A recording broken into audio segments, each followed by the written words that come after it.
بسم اللہ الرحمن الرحیم۔ محرم کا واقعہ۔ سب سے پہلے عمر بن سعد نے حسینی لشکر کی جانب تیر چلایا اور کہنے لگا، گواہ رہنا پہلا تیر چلانے والا۔ اب باقاعدہ جنگ کا آغاز ہوا۔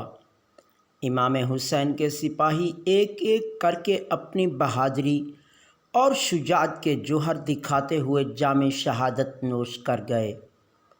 اہل بیت اطہار میں حضرت عباس کے بازو قلم کر دیے گئے۔ حضرت عباس امام علی اکبر داد شجاعت دیتے ہوئے شہادت کے مرتبے پر فائز ہوئے۔ آن محمد شہید ہوئے۔ پھر 6 ماہ کے امام علی اصغر کو حسین کے ہاتھوں پر حلق میں تیر مار کر شہید کر دیا گیا۔ 10 محرم کی شام پھیلنے لگی تھی۔ حسین کے ساتھیوں نے میدان کربلا میں بڑی بہادری اور شجاعت دکھائی۔ اب آخری باری حسین بن علی کی آئی۔ حسین میدان جنگ میں پہنچتے ہیں۔ علی کا شعر: حیدر جب حضور کا عمامہ اور پٹکا باندھے علی کی ذوالفقار لے کر میدان کربلا میں پہنچا اور ایک ایک کو بھیڑ بکریوں کی طرح کاٹنے لگا اور کہنے لگا، آؤ 3 دن کے بھوکے اور پیاسے کی جنگ دیکھو، علی کے فرزند کی جنگ دیکھو۔ دشمن کے فوج میدان چھوڑ کر بھاگنے لگی۔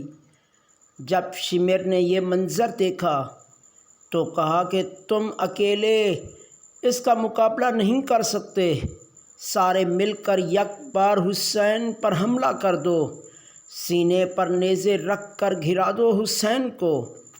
سینکڑوں نیزے، تلواریں، خنجر اور تیر حسین کی جانب بڑھے۔ حسین کو شہید کر دیا گیا۔ شمر نے خولی سے کہا کہ اس کا سر کاٹ لو۔ وہ آگے بڑھا تو اس کے ہاتھ کانپ گئے۔ پھر شقی سنسان بن انس نے یہ کام انجام دیا۔ بعد از قتل کے حسین کے سر کو نیزوں پر بلند کیا گیا اور لاش کو گھوڑوں سے روندا۔ خیام حسینی کو آگ لگا دی گئی۔ حسین کا سر جب یزید کے دربار میں پہنچا تو اس نے سر اقدس حسین کے ہونٹوں پر چھڑی ماری اور کہا کہ ہم کامیاب ہوئے۔ زاہد بن ارقم صحابی رسول جو اس موقع پر دربار میں موجود تھے، انہوں نے کہا، او بدبخت، چھڑی ہٹا لے۔ میں نے نبی کو دیکھا ہے کہ وہ ان ہونٹوں کو چوما کرتے تھے۔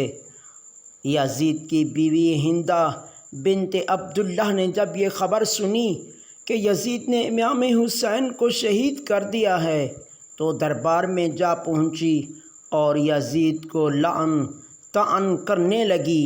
یزید نے پینترا بدلا اور کہنے لگا، خدا غارت کرے ابن زیاد کو کہ اس نے جلدی میں امام حسین کو قتل کر دیا۔ انا للہ و انا الیہ راجعون۔